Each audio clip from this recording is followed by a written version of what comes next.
Last week, the New York Times reported that after months of deliberation, Donald Trump rejected a proposal from the Israelis that the U.S. would help them in a strike on Iran's nuclear armament. Now, the fact that this happened is not that big of a deal, right? Like Trump's eventual decision or love it, Donald Trump has that right to deliberate. And apparently there were internal debates in the White House, with Trump ending up going with this path of trying to pursue a second Iran deal that doesn't seem all that different from the first Iran deal, but I digress. Here's the real issue, though. Why was that story made public at all? Why was it gone through the fake news New York Times that he hates to burn the Israeli government, one of our close intelligence assets, in order to give the Iranians a warning? Fast forward a couple weeks later, and you have a number of senior Defense Department officials being frog-marked out of the Pentagon. Because why?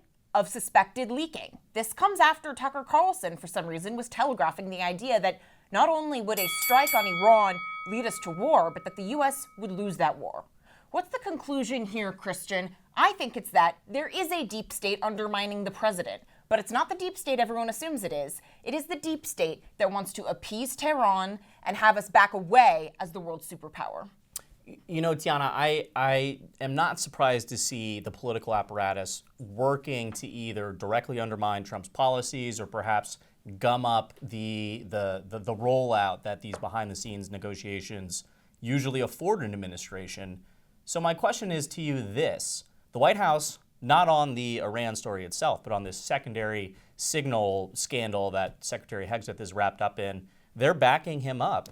So, are they just going to allow this to continue? We saw Anthony Scaramucci come in during the first term, a whirlwind 11 days as communications director, and he basically shut off the majority of those White House leaks. What's next for this version of the Trump White House? And look, there's a massive difference between a leak in general, right? If you're leaking about the tax bill or deportations or versus burning a crucial intelligence source. And remember, this is the second time that a leak, if we want to count Signalgate as a leak, has burned Israeli intelligence. And it's pretty clear that, look, I don't understand some of this more isolationist faction, if only within the White House when it comes to this defense position, if only because it's shockingly similar to the Obama administration, right? We saw these sorts of leaks all the time, burning Israel to help out Tehran.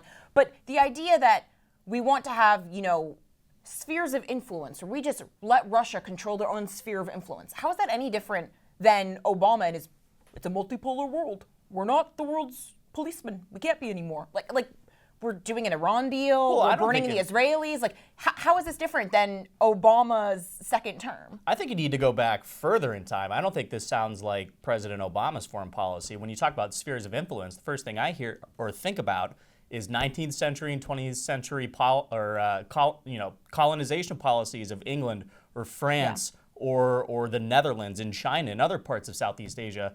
Trump wants to go back to, the 20th century, late 19th century tariff proposals. Maybe he's trying to do the same thing on foreign policy. Which, honestly, I understand not wanting other countries to screw us. I think other NATO countries clearly need to pay their fair share. But the end goal should be strengthening these alliances. The end goal should be the U.S. having greater control of the U.S. dollar as the world's reserve currency, setting boundaries, not backing away from the rest of the world. Because look, it's a naive view of politics to think that we're allowed to leave a power vacuum behind, and the worst people in the world, the North Koreans and the Iranians and the Russians and the Chinese, would immediately leap to fill that in. Christian, what's the top story you're following?